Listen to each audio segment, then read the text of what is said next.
Praise lord. దేవుని నామానికి విశ్వాసమే విజయము. మన కొరకు దేవుని శ్రేష్టత.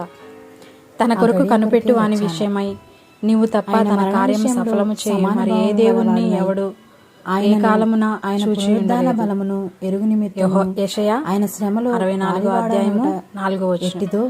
మనం తరచుగా యేసు స్వామి నీకు నేను నా సమస్తము అని పాడుతాము. మన ప్రభువైన యేసు నా సమస్తము అన్నప్పుడు మన దృష్టిలో అది సమస్తముగానే అనిపిస్తుంది, కానీ దేవుని దృష్టిలో అది సమస్తం కాదని ప్రార్థన ద్వారా బైబిల్ చదువుట ద్వారా నీ సమస్తము వృద్ధి చెందుతుంది.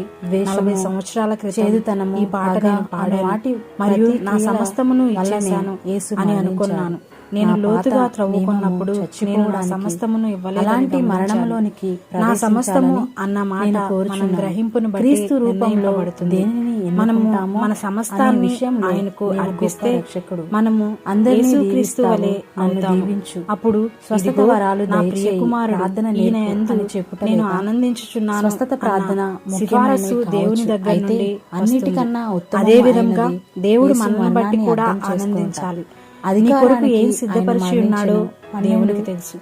నీవు కొంచెమే అడిగితే ఆయన విచారపడతాడు. నీ కొరకు ఆయన గొప్ప వాటిని ఉపయోగించలేనాడు. ఈ గడియలో చాలా విలువ గల వస్తువులు అయితే నేను నా మనవరాలు వాటి కొరకు అడగదు. నా చొక్క మన యజమానుడు అడుగుతుంది. మనం పిల్లల వలె ఉండక గ్రహింపులో పెద్దవారి మనము కోరుచున్నాము.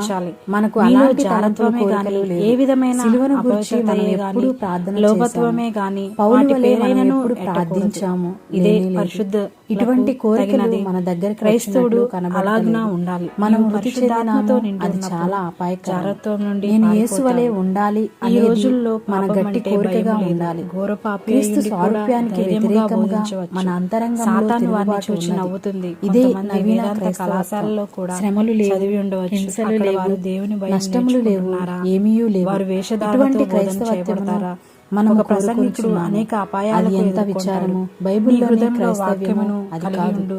ప్రభువైన యేసుక్రీస్తు మన హృదయంలో తీసుకొని సమానుభావం కలిగి ఉండటకు ఇతరులకు బోధించుట సంపూర్ణ అంగీకారం ఉండాలని దేవుని ఉద్దేశం. ఇతరులకు బోధించాలి. మనము కూడా బైబిల్ని దేవుని ఉద్దేశముల ప్రకారం పిలువబడ్డాము. చేయడం నాకు ఒక ప్రశ్న వాక్యాన్ని నమ్మకుండా ఎవరైనా యేసు వలె చనిపోతాను, యేసుతో చనిపోతాను ఒక వ్యక్తి బైబిల్ చదువుతున్నప్పుడు నాకు ఈ అందమైన సూటు కావాలి, తను జాగ్రత్తగా చూసుకోవాలి, అప్పుడే అతడు ఆశీర్వదించబడతాడు. లేదు, అలాంటి తలంపులు అతనికి చాలా రావు. ఆయన మరణంలో యేసు వలె ఉండాలన్న తలంపును అతడు కలిగి ఉంటాడు. ఈ పాఠాన్ని క్రీస్తు వంటి జీవితం అది మాత్రమే ఈ పాఠాన్ని ఫ్రాన్సిస్ కు నేర్పించాడు. మనము సిద్ధ మనసు కలిగి ఉంటే మనకు కూడా ఈ పాఠాలు ఆయన నేర్పిస్తాడు.